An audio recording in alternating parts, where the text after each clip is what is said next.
আসসালামু আলাইকুম।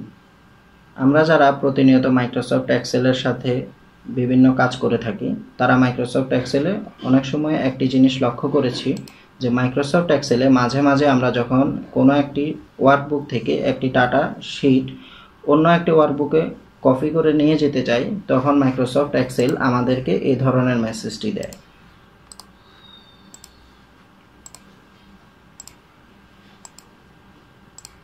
এই প্রবলেমটি যখন হয় তখন আমরা সাধারণত কেন এই প্রবলেমটি হচ্ছে সেটি জানার চেষ্টা না করে আমরা আমাদের ডাটা টেবিলগুলোকে কমান্ড অনুযায়ী কপি করে অন্য ওয়ার্কবুকে পেস্ট করে আমাদের কাজটা চালিয়ে নিই। বাট প্রবলেম হচ্ছে যখন আপনি কোনো বড় ডাটাবেজ নিয়ে কাজ করবেন, সেক্ষেত্রে যখন আপনি এই টেবিলটিকে কপি করে আপনার ডেস্টিনেশন টেবিলে পেস্ট করবেন, তখন আপনি লক্ষ্য করে থাকবেন যে আপনার ফিল্টার অপশন এবং অন্যান্য এক্সেলের যে ফরম্যাটগুলো আছে সেটি চেঞ্জ হয়ে যাচ্ছে। পরবর্তীতে আপনাকে আবার সেই ফরম্যাটগুলো নতুন করে করার জন্য অনেক সময় নষ্ট করতে হয়, যেটি আপনার কাজের এফিসিয়েন্সি অনেক ক্ষেত্রেই কমিয়ে দেয়। এক্সেলে এই প্রবলেমটি হওয়ার পিছনে একমাত্র কারণ হচ্ছে এক্সেলের ফাইল ফরম্যাটিং। আমরা জানি এক্সেল 2007 সালের আগ থেকে যখন যেই ফাইল ফরম্যাটে এক্সেল সেভ করা হতো সেখানে ফাইল ফরম্যাটটি ছিল এক্সএলএস, এবং 2007 সালের পরে অর্থাৎ 2010, 13, 16, 19 এই এক্সেলের ভার্সনগুলোতে ফাইল ফরম্যাটটি হচ্ছে এক্সএলএসএক্স।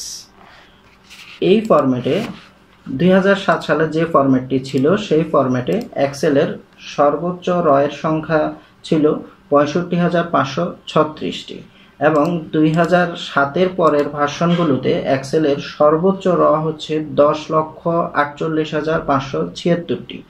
তো বন্ধুরা বুঝতেই পারছেন, স্বাভাবিক ব্যাপার, আমি যদি 10,48,576টি র কপি করে মাত্র 65,536টি র লিমিটের একটি শিটে পেস্ট করতে চাই, স্বাভাবিকভাবে সেটি নেওয়ার কথা না। তো বন্ধুরা, এই প্রবলেমটির জন্য আমাদেরকে যেটি করতে হবে, আমাদেরকে আমাদের ডেস্টিনেশন ওয়ার্কবুকটি একটি নতুন এক্সেল সফটওয়্যারে ওপেন করতে হবে, অর্থাৎ 2007-এর পরে যে কোনো ভার্সনে ফাইলটি ওপেন করতে হবে।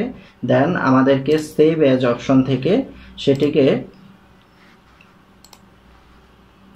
এক্সএলএসএক্স এই ফরম্যাটটি সিলেক্ট করে সেভ করে নিতে হবে।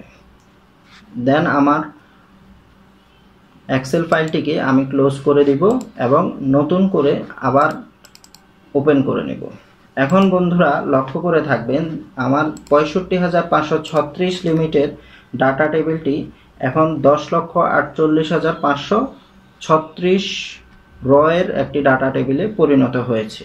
এখন আপনি আপনার কাঙ্ক্ষিত ওয়ার্কশিটটি যদি ডেস্টিনেশন ওয়ার্কবুকে কপি করতে চান, তাহলে এটি অতি সহজেই কপি হয়ে যাবে, কারণ এখানে সে তার সমপরিমাণ র পাচ্ছে। তো এভাবেই আমরা আমাদের প্রবলেমটি সলভ করতে পারবো।